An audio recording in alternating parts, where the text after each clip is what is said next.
MCQ revision का day 2 है। तो यहाँ पर आज बात करेंगे इंपॉर्टेंट क्वेश्चंस में। तो सबसे पहला क्वेश्चन है इन सोर्स ट्रांसफॉर्मेशन, इलेक्ट्रिकल सर्किट का ये क्वेश्चन है, सर्किट थ्योरी का, जिसमें सोर्स ट्रांसफॉर्मेशन से कुछ क्वेश्चन पूछा गया है। सोर्स ट्रांसफॉर्मेशन क्या होती है स्टूडेंट्स, कि भाई इसमें कभी वोल्टेज सोर्स को करंट सोर्स में और करंट सोर्स को वोल्टेज सोर्स में हम कन्वर्ट कर सकते हैं। कुछ कंडीशंस आपकी इसमें होती, राइट। तो स्टूडेंट इसमें पूछा है, स्टेटमेंट पढ़ लेते हैं। In source transformation of the circuit, तो ये क्या कह रहा है कि इसमें ऑप्शन में कह रहा है कि भाई voltage source transform in current source, ठीक है। वोल्टेज सोर्स, सोर्स ट्रांसफॉर्मेशन में वोल्टेज सोर्स कन्वर्ट हो सकता है करंट सोर्स में, ठीक है। अभी ऑप्शन और भी पढ़ लेते हैं। Inductor transform into voltage source, नहीं, सोर्स ट्रांसफॉर्मेशन हमेशा वोल्टेज सोर्स की करंट सोर्स और करंट सोर्स की वोल्टेज सोर्स में होती है। अभी एज सच हम इसका ऑप्शन ए ही मानेंगे, क्योंकि अभी कंडीशन भी नहीं गिवन है ऑप्शन ए में। अगर कंडीशन नहीं हुई तो हम ऑप्शन ए ही ले लेंगे, क्योंकि लेवल ऑफ एग्जाम इस तरह का है, हमें जितना गिवन है उसी के अकॉर्डिंग आंसर करना होता है, ठीक है। उसके बाद आगे लिखा है कैपेसिटर ट्रांसफॉर्म इन रजिस्टर, नहीं ये भी नहीं है इसका आंसर। तो फिर लास्ट पढ़े इंडक्टर ट्रांसफॉर्म इन कैपेसिटर, ये भी इसका आंसर नहीं है। तो जो सोर्स ट्रांसफॉर्मेशन होती है students, source transformation we can convert a voltage source into current source and current source into voltage source, right. Internal जो चीजें होती हैं वो ये होती हैं कि किस तरह से इनका रेजिस्टेंस आप ट्रांसफर कर सकते हो, कि वोल्टेज सोर्स का इक्विवेलेंट सर्किट क्या होता है, उस इक्विवेलेंट सर्किट के अकॉर्डिंग आप करंट सोर्स में कैसे कन्वर्ट करोगे और करंट सोर्स को वोल्टेज सोर्स में कैसे कन्वर्ट करोगे, उसके इक्विवेलेंट सर्किट के अकॉर्डिंग, राइट। थोड़ा वेट करेंगे, मैं आपको क्वेश्चंस में वो बताऊंगा सोर्स ट्रांसफॉर्मेशन कैसे करते हैं, ठीक है। अगर किसी को सोर्स ट्रांसफॉर्मेशन आती है तो अभी कभी वो कमेंट में बताए कि क्या होती है सोर्स ट्रांसफॉर्मेशन, लिख कर बताए कमेंट्स में, ठीक है। चलिए स्टूडेंट 11 क्वेश्चन का आंसर ए ही हो गया, फाइनल ए है, फाइनल ए है, ठीक है जी, फाइनल ए है, क्योंकि और कंडीशन कोई गिवन थी नहीं। इसमें क्या लिखा था 11 में, कि क्या लिखा है एक बार पढ़े, voltage source is transformed in current source, ठीक है। अगर यहाँ लिखा होता current source into voltage source तब भी आंसर ठीक था, ठीक है जी। ये बहुत इंपॉर्टेंट क्वेश्चन था, ये बहुत बार एग्जाम में आता है, राइट। चलिए करंट, इसके बाद एक करंट लॉ है जो किरचॉफ ने दिया था। किरचॉफ ने एक्चुअली दो लॉ दिए हैं, इसको के लॉज बोलते हैं, क्या बोलते हैं। किरचॉफ का एक लॉ है केसीएल और दूसरा लॉ है किरचॉफ का केवीएल, ठीक है जी। तो स्टूडेंट्स किरचॉफ का करंट लॉ किसका कॉन्सिक्वेंस है, law of conservation of energy, law of conservation of heat, motion and gravity. Student मैं आपको बता दूं, इस क्वेश्चन का आंसर ए बनेगा, लेकिन इस क्वेश्चन में थोड़ी दिक्कत है। दिक्कत क्या है, ये previous year exam JEE PSPC का क्वेश्चन है और बहुत सारे एग्जाम में ये क्वेश्चन आता है, लेकिन दिक्कत क्या है यहाँ पर, ये वाला ऑप्शन में एनर्जी यहाँ गलत है। यहाँ पर अगर एनर्जी है तो यहाँ पर करंट की जगह क्या होना चाहिए था, वोल्टेज। क्या होना चाहिए था, क्या होना चाहिए था भाई, वोल्टेज होना चाहिए। क्या होना चाहिए था, वोल्टेज। केवीएल का जो वर्किंग प्रिंसिपल है, कॉन्सिक्वेंस है law of conservation of energy, लेकिन क्योंकि यहाँ करंट है इसलिए यहाँ किसी ऑप्शन में होना चाहिए था, क्या होना चाहिए था, किसी एक ऑप्शन में होना चाहिए था charge. Law of conservation of charge पे डिपेंड होता है केसीएल, राइट। चलिए इसका आंसर, क्योंकि हमारे पास ऑप्शन और है नहीं, इसलिए एनर्जी को ही हम टिक करके निकल आएंगे, ठीक है। चलिए नेक्स्ट 13, वो property, the property of substance, एक सब्सटेंस होता है जो अपोज करता है इलेक्ट्रिक करंट के फ्लो को, बहुत अच्छे से आप जानते हैं। यहां पर आप समझिए दो तरह के सर्किट होते हैं, एक होता है इलेक्ट्रिक सर्किट जहां पर ईएमएफ होती है, ईएमएफ होती है, और एक होते हैं मैग्नेटिक सर्किट जहां एमएमएफ होती है। क्या होती है, एमएमएफ। तो अभी ये इलेक्ट्रिकल सर्किट की बात कर रहा है, सिर्फ इलेक्ट्रिकल सर्किट की, जहां ईएमएफ की बात होती है। ईएमएफ जिसको वोल्टेज में हम मेजर करते हैं, और जब सर्किट में करंट फ्लो होता है इलेक्ट्रिकल सर्किट में, उस करंट को जो चीज प्रॉपर्टी अपोज कर रही है, जो प्रॉपर्टी अपोज कर रही है, वही प्रॉपर्टी क्या होती है, सर्किट का रेजिस्टेंस होती है। अगर ये मैग्नेटिक सर्किट होता, अभी क्या फ्लो हो रहा है यहाँ पर, आई, वहां पे क्या फ्लो होता, फ्लक्स। और अगर फ्लक्स के अपोज करने की बात होती तो वहां पर ऑप्शन हो जाता क्या होता, रिलक्टेंस। क्या हो जाता, रिलक्टेंस। हालांकि इसमें रिलक्टेंस गिवन नहीं है, लेकिन ये मैग्नेटिक सर्किट के केस में क्या आंसर आता है इसका, रिलक्टेंस। रिलक्टेंस फ्लक्स को अपोज करती है और रेजिस्टेंस करंट को अपोज करता है, रिलक्टेंस। इस एग्जाम के लिए रिलक्टेंस का यूनिट भी बहुत इंपॉर्टेंट है, आगे आएगा, आप वेट करें, मैं सब कुछ बताऊंगा आपको इस सीरीज में। रेजिलेंस इसका आंसर नहीं है, रेजिस्टेंस का उल्टा होता है कंडक्टेंस, 1/r। इमिटेंस भी नहीं है, आंसर क्या बनेगा, रेजिस्टेंस। स्टूडेंट मैं आपसे जानना चाहता हूं कि अगर आपको चीजें समझ में आ रही है तो आप रेजिस्टेंस का कोई और डेफिनेशन मुझे बताइए कमेंट सेक्शन में। और अगर अगर अगर नहीं पता तो नो जरूर लिखना कमेंट सेक्शन में, ठीक है। चलिए 14, कोई एसी सर्किट आपने पकड़ा है, उस एसी सर्किट में प्योर इंडक्टेंस की वैल्यू एल की वैल्यू आपको दी। अच्छा एल तो निकालना है क्योंकि वैल्यू ऑफ इंडक्टेंस ये हमें निकालनी है। जहां पर वोल्टेज अप्लाई की गई है वो कितनी है, 110, ठीक है जी। और एसी सर्किट है, उसकी फ्रीक्वेंसी कितनी है, 50 हर्ट्ज। आपको सर्किट में करंट भी दे रखा है 10 एम्पियर, आपको एल की वैल्यू निकालनी, किसकी वैल्यू निकालनी है, एल की, ठीक है स्टूडेंट्स। यहाँ पर एल की वैल्यू हम कैसे निकालेंगे, क्वेश्चन नंबर 14 में, राइट, क्वेश्चन नंबर 14, ठीक है जी। तो चलिए स्टूडेंट्स यहाँ पर देखते हैं कैसे इस क्वेश्चन को करेंगे हम। हमें इंडक्टेंस निकालनी, क्या निकालनी है, इंडक्टेंस, ठीक है जी। तो चलिए स्टूडेंट्स क्या यहाँ पर इंडक्टेंस होगी, इंडक्टेंस का मतलब है हमें इंडक्टेंस एल की वैल्यू चाहिए, किसकी वैल्यू चाहिए, एल की। एक सेकेंड, चलिए ये एल हमें निकालना है। एल निकालने के लिए हमें सर्किट में ये देखना पड़ेगा गिवन क्या क्या है। हमें वोल्टेज का पता है, क्या हमें सर्किट में करंट का पता है, करंट कितना फ्लो कर रहा है, 10 एम्पियर, और वोल्टेज कितनी है, 110 वोल्ट, ठीक है जी। फ्रीक्वेंसी छोड़ो, ये तो 50 हर्ट्ज एसी की होती है, एसी के अंदर ही इंडक्टेंस प्रेजेंट होता है। तो सबसे पहले वी बाई आई से आप इसका रेजिस्टेंस निकाल लो, वो होता है एक्सएल, और एक्सएल होता है 2 पाई, क्या होता है भाई, एफ इंटू एल। अब वोल्टेज और करंट का रेशियो, वोल्टेज कितनी है 110, करंट कितना है 10, इक्वल टू 2 पाई, एफ कितना है क्वेश्चन में 50 हर्ट्ज, यहां से एल निकल आएगा, क्या निकल आएगा, एल। तो आप यहां देखिए मैंने कर रखा है सोल्यूशन, ठीक है जी। तो यहाँ ये कट गया, तो 11, 2 पाई, एफ कितना होता है 50, तो इंडक्टेंस सोल्व करके आएगी 35 milli henry, 35 milli, see this. हो सकता है ऑप्शन में ऐसे लिखा होता 35 10 की पावर -3 हेनरी, लेकिन अगर 10 की पावर -3 नहीं है तो उसकी जगह क्या लिखा होगा, एम लिखा होगा, M for milli, M for milli, milli ampere, okay. चलिए 15 पे आते हैं, इसका आंसर क्या बना भाई, इसका आंसर कौन सा ऑप्शन बना 15 का है किसी में,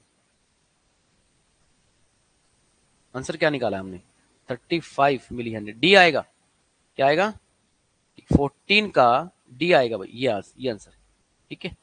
चलो 15 पे आ जाओ, एवरेज वैल्यू डीसी वैल्यू भी होती है, extracted from the battery, battery एक डीसी सोर्स होता है, तो उसकी एवरेज वैल्यू क्या होती है। तो 15 क्वेश्चन में मैं आपको बता दूं इसका आंसर क्या बनेगा, जो उसकी एवरेज वैल्यू होती है, डीसी के केस में क्या होता है, जो डीसी वैल्यू गिवन है बैटरी की वही उसकी एवरेज वैल्यू होती है। हालांकि मैं आपको बता दूं आरएमएस वैल्यू भी सेम ही होती है, डीसी के केस में DC value, average value, RMS value सब सेम होता है, और वही उसकी मैक्सिमम वैल्यू होती है, ठीक है। तो स्टूडेंट यहाँ पर आंसर बनेगा इसका मैक्सिमम वैल्यू, ठीक है जी, सब कुछ सेम होता है। Divide by maximum value divide by √2, multiply by √2, zero नहीं, ऐसा कुछ नहीं है, ये डीसी वैल्यू ही है, और ये सेम एज मैक्सिमम वैल्यू जितना भी होगा। डीसी में 10 वोल्ट डीसी है तो वही इसकी मैक्सिमम वैल्यू है, वही इसकी एवरेज वैल्यू और वही इसकी आरएमएस वैल्यू, राइट। चलिए 16 क्वेश्चन पे आते हैं। यहाँ पर आपको फ्रीक्वेंसी निकालनी है एक पेरियोडिक वेवफॉर्म की। पेरियोडिक किसको कहते हैं स्टूडेंट्स, जो सिग्नल सेम टाइम पे फिर से रिपीट हो, सेम टाइम पे, देखो यहाँ से यहाँ तक देखिए, ये 100 तक ये रिपीट हुआ, मतलब एक वैल्यू आई, उसके बाद फिर 100 से 200 फिर रिपीट हुआ, फिर 200 से 300 फिर रिपीट हुआ, इसको बोलते हैं एक फिक्स इंटरवल के टाइम के बाद सिग्नल बार बार रिपीट हो रहा है, that is called periodic waveform, periodic waveform. Student जहां पर ये सिग्नल एक बार रुका है 100 के बाद, जैसे 100 तक तो सेम टाइम पीरियड इसका कितना है, जहां से रिपीट हो रहा है, तो 100 के बाद रिपीट हो रहा है, फिर से टाइम पीरियड आया, फिर से टाइम पीरियड आया, तो आपने क्या करना है, आपने क्या करना है, फ्रीक्वेंसी निकालने के लिए, एफ निकालने के लिए एक टाइम पीरियड से डिवाइड कर दो, किसको, F, one divide by T कर दो, तो एफ आ जाएगा, तो 1/t, टी कितना है 100, तो कितना आ जाएगा 1/100, और क्योंकि ये मिली सेकेंड में है तो यहाँ 10 की पावर -3 लिखोगे, तो 10 की पावर -3 ऊपर जाके कितना बनेगा, 10 की पावर +3, 1000 हो जाएगा, ये 2 जीरो कट जाएंगी, 10 रह जाए, क्या रह जाएगा 10, ठीक है। तो आंसर कितना है, ठीक है जी 10 हर्ट्ज। आई होप आपको समझ में आया होगा, ठीक है जी। चलिए 17 करते हैं, 17, cross sectional area of conductor for house wiring is generally expressed as hertz, mm, cm, कितनी इसमें मेजर करते हैं, mm स्क्वायर में, ठीक है जी, इस पे कुछ बताने की जरूरत नहीं है, ये यूटिलाइजेशन का एक टॉपिक है। सर्किट थ्योरी से बहुत क्वेश्चन आपको आने हैं, इसलिए circuit theory basic electrical subject को कहते हैं, जो चल भी रहा है, मैंने सबसे इंपॉर्टेंट सब्जेक्ट पहले से डिस्कशन करने शुरू किए हैं, क्योंकि यहाँ से बहुत क्वेश्चन आपको देखने को मिलेंगे इस आने वाले एग्जाम में, ये स्पेशल एग्जाम है, राइट। चलिए स्टूडेंट यहाँ पर बात करेंगे, यहाँ पर आज बात करेंगे अभी इस सर्किट में हमें क्या बताना है कि क्या इसका ट्रू है। एक करंट यहाँ से निकल रहा है और एक करंट यहाँ से निकल रहा है, तो ये कह रहा इधर से I1 आया और इधर से I2 आ रहा है, तो इसमें क्या सच्चाई है, क्या क्या ट्रूथ है, इसमें ट्रूथ क्या है, कौन सा ऑप्शन ट्रूथ है, राइट 18।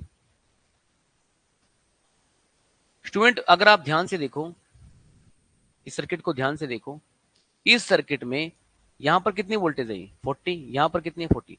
तो अब आप देखें इस सर्किट में पोटेंशियल डिफरेंस डेवलप होगा नहीं। अगर आप ये समझिए, अगर इस एंड पे 40 वोल्ट आ जाए, इस एंड पे भी 40 वोल्ट आ जाए, तो जो सर्किट के अंदर आई होगा वो कितना हो जाएगा, 0, क्योंकि पोटेंशियल डिफरेंस नहीं बन रहा है। इसलिए इसका मतलब होगा इस लूप में कोई भी करंट नहीं, इस लूप में, इस सर्किट में कोई भी लूप में करंट नहीं है। तो आंसर कितना हो जाएगा डी, क्योंकि 40 वोल्ट है ना, या तो ये 40 वोल्ट ना होता, ये 30 होता, 10 होता, कुछ भी होता, बट सेम वैल्यू नहीं होनी चाहिए, ठीक है, पोटेंशियल डिफरेंस डेवलप नहीं होगा, राइट। चलिए बाकी आगे चलकर मैं आपको बता दूं, मैं आपसे पूछना चाहता हूं कि क्या आपको मैश और लूप में डिफरेंस पता है, क्योंकि यहाँ पर इसने बोला no current in the loop. So आप मुझे बता सकते हो कमेंट में, और देखते हैं कितने स्टूडेंट्स बताएंगे कि what is the difference between mesh and loop. तो आ सकता है पेपर में, मैश की डेफिनेशन आ सकती है, लूप की डेफिनेशन आ सकती है, तो आपको वो करनी चाहिए, ठीक है। चलिए नेक्स्ट क्वेश्चन चलते हैं।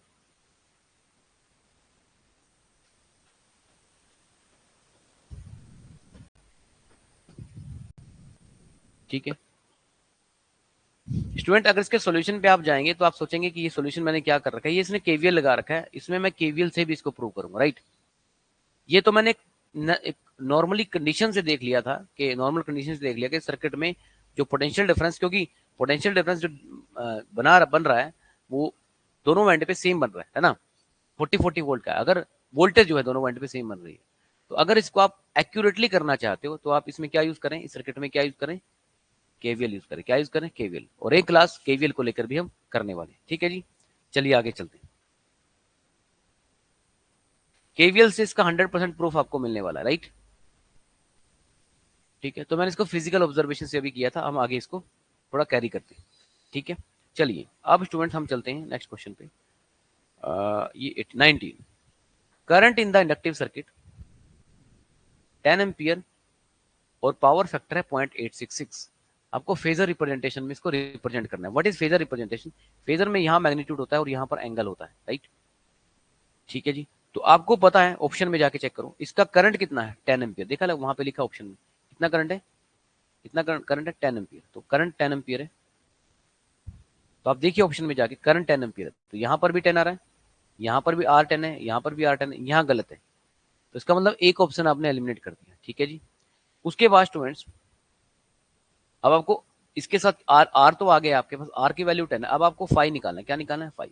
फाई कहाँ से आएगा, पावर फैक्टर से, पावर फैक्टर क्या होता है, कोस फाई, और कोस फाई की वैल्यू, पावर फैक्टर को कोस फाई बोलते हैं, पावर फैक्टर को कोस फाई बोलते हैं स्टूडेंट्स, इसको 0.866 क्या आ जाएगा, यहाँ से फाई कितना आएगा, फाई कोस यहाँ मल्टीप्लाई है, यहाँ डिवाइड हो जाएगा, 0.866 डिवाइड बाई कोस, कोस ऊपर जाके कोस इनवर्स बन जाएगा, और कोस इनवर्स 0.866 को सॉल्व करोगे तो फाई की वैल्यू 30 डिग्री आ जाएगी। तो मतलब क्लियर हो गया, 10 विद एंगल, हाँ जी 30 डिग्री, ठीक है जी। लेकिन थोड़ा ध्यान देंगे इस चीज का, क्योंकि ये लैगिंग है, इंडक्टर के केस में लैगिंग होता है, इसलिए हम इसको माइनस ले लेंगे, क्या ले लेते हैं, माइनस। कोस इनवर्स 0.866 की वैल्यू 30, मतलब -30 जो इसकी वैल्यू आई है, तो इंडक्टर ऑलरेडी लैगिंग नेचर का होता है वोल्टेज से, तो हम इसका एक्चुअल आंसर लिखेंगे फेजर रिप्रेजेंटेशन में 10 विद एंगल -30, राइट। समझ में आया भाई, समझ में आया। चलिए 20 क्वेश्चन, 20, ठीक है। थोड़ा सा देखो, मैं ये ज्यूम करके चलूंगा कि चीजें आपको अच्छे से क्लियर है, आपने थ्योरी पढ़ ली है, और अगर आपको अभी भी किसी कोई डाउट है, कोई परेशानी है, तो आप जरूर इसको कमेंट सेक्शन में जरूर उसको रखें। चलिए तो स्टूडेंट आगे चलते हैं, हम बात करेंगे कि अगर किसी कोयल से कोई करंट बह रहा है और वहां पर इंडक्टेंस की वैल्यू कितनी है, 0.5, और करंट रिड्यूस हुआ है 5 एम्पियर से 2 एम्पियर, और टाइम दे रखा है इतना, तो मीन वैल्यू ऑफ ईएमएफ आपने बतानी है। देखिए यहाँ पर एक फॉर्मूला लगेगा, V equal to L D I by D T, ठीक है जी। अब आपको यहाँ पर वोल्टेज बतानी है, ठीक है। एल कितना है क्वेश्चन में, 0.5, 0.5। अब डी आई कितना है, डी आई मतलब चेंज, तो करंट कहां से कहां चेंज हुआ है, 5 से 2। स्टूडेंट करंट ऐसा है जैसे यहाँ पर 5 है, यहाँ पर 2 है, तो फाइनल अभी करंट कहाँ पे, 2 पे, पहले कितने पे था, 5 पे। तो डी का मतलब फाइनल माइनस इनिशियल होता है, तो यहाँ पर 2 माइनस 5 कितना आ गया, -3। भाई 5 में से 2 माइनस करोगे, 2 में से 5 आएगा तो 3, लेकिन 2 में से 5 करना है, फाइनल माइनस इनिशियल होता है। टाइम पीरियड कितना लगा, टोटल टाइम पीरियड लगा, इसमें dt टाइम पीरियड होता है 0.05, यहाँ पर टाइम पीरियड आ गया, तो यही लिखा है, ये v, ये आपका di है और ये dt। सोल्व करोगे e की वैल्यू -30 आ जाएगी, क्या आ जाएगी, -30। तो ऑप्शन में है कहीं -30। तो स्टूडेंट आज हमारे फिर से कुछ important question, top 10 question, important question आज एक और फिर सीरीज में, इस सीरीज में हमारे कंप्लीट होते हैं। ठीक है, कोई भी डाउट हो, कोई भी डिफिकल्टी हो तो आप कमेंट सेक्शन में जरूर पुट करें। ठीक है, वीडियो पसंद आया तो सब्सक्राइब, लाइक